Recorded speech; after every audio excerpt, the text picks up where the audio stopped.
看怎么样？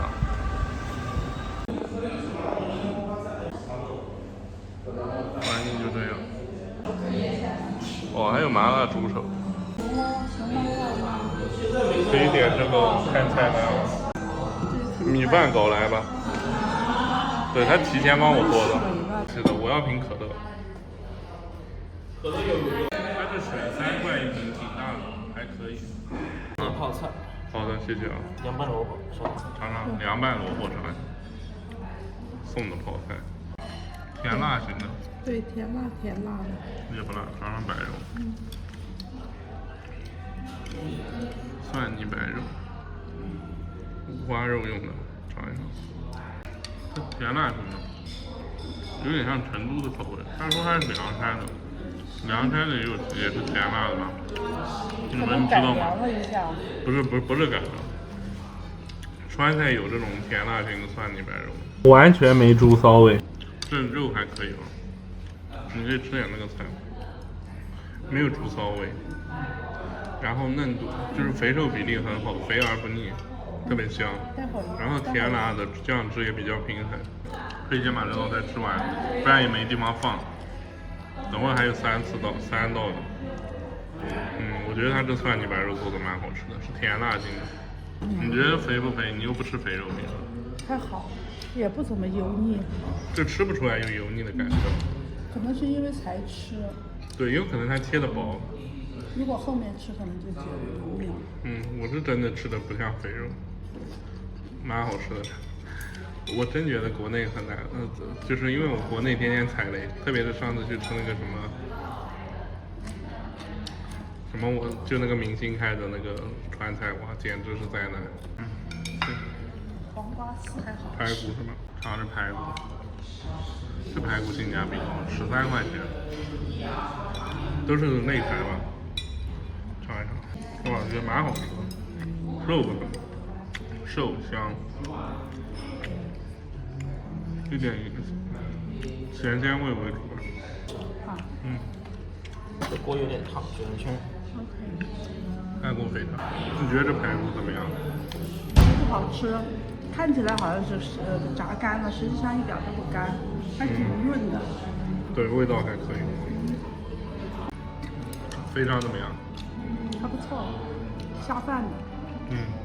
香，微微咸了一点，但真的香，一咬就爆炸，特别烫。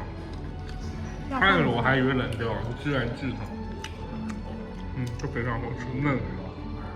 那我觉得这肥肠挺好吃的，嫩的不得了，香，一点大肠的味道，臭到不臭。凉拌牛百叶。上菜的哈。但是你提前给的就基本上都是备好的，直接做成了哈。所以就。我觉得这肥肠真的好吃，嫩的不得了，而且弄得干净了。真的，我觉得国外这些肥肠真的质量太好了，不像我去老西门吃那个店，什么大肠面，我进去都要吐了，真的，直接完全吃不了，就筷子都下不了，真的是一点下不了。那店里面臭味闻的我都受不了。我觉得这个国外的这个菜做的真的很好，这是老实话。确实，你看它又材料又新鲜，然后味道又好，真的没有咱们中国人那么好。对，而且还正宗，也没改良，是不是？不过可能我们选的这些店好。对。因为我是之前吃过几家中餐，也巨难吃，特别难吃。这家特别好。但那种特别难吃的店，老外还特别多。就这里还没老外。老外他不。牛百叶。挺脆的。尝一尝。我觉得它牛百叶比较细腻。切的比较细。每一道菜都是不是有芝麻油？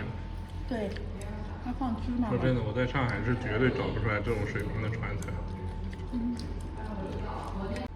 主要还是食材好。食材好，而且不怎么油腻。对，他们的油比较好，我觉得。因为我们在成都吃的时候，有时候那个油特别多。不是因为成都的这些油价格太低了，然后油反复利用，要不就买那种什么元宝牌的油啊，元宝牌的油我看着头都大，真的。真的是，不累嘛。对，我觉得他们家属于清淡系，不是很重口味。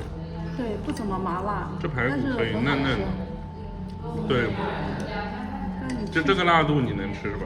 对，这辣度我可以吃的。不过除了刚刚蒜泥白肉是甜口，这些都不是甜口。对，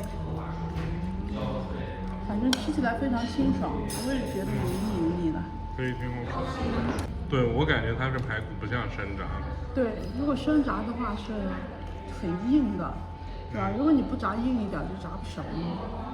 像先煮过又炸的。就先蒸过以后。我觉得也是，半成品应该不是半成品吧？不会，只是它的加工方法不一样。这样的话就炸的以后它不干了嘛，比较润。对，吃多了我还是觉得我更喜欢吃生炸的排骨，就这排骨味道也不错，但是生炸的会更好吃一点。不过这家店虽然单价便宜啊，我觉得菜量比较小，是不是？我们现在都是要吃完了4个菜都感觉没饱，不过也差不多了，就吃这4个。这菜量比那个巴黎的小四川小很多，是吧？那巴黎那2个菜都吃不完，这个4个菜一会儿就吃完了。那这家川菜我觉得也蛮好吃的，但是比小四川和安特卫普那些差一点点，但是味道也不错，非常。但我真的在上海我也找不到，不然我都经常去吃。可以吗？差不多了，差不多快吃完了。你觉得这家店怎么样？就这家店是完全正宗的川菜，对，没改良，还是不错的，至少吃了以后也不觉得油腻，然后吃起来是蛮清爽的，也不是特别辣，大家都能接受。以前我出国是拒绝吃川菜的，就现在我觉得出国可以体验一下这些正宗的中餐，真的感觉完全不一样，但是味道有点像。其实吃完以后的感觉不太像。这家全是中国人，没有一个老外。虽然看着单价便宜，但总价也不是特别便宜。这家店我感觉味道也还可以，但跟巴黎那家比还是差距挺大的。差距的本质主要是在于，它的生意没那家那么火爆，那家的循环率更高，而且我感觉那家更是有经验的老师傅。这家店还有一个最大的问题，我觉得我今天菜可能是提前点的，他有可能提前做好，我来了以后帮我又加热一下，所以体验没到顶。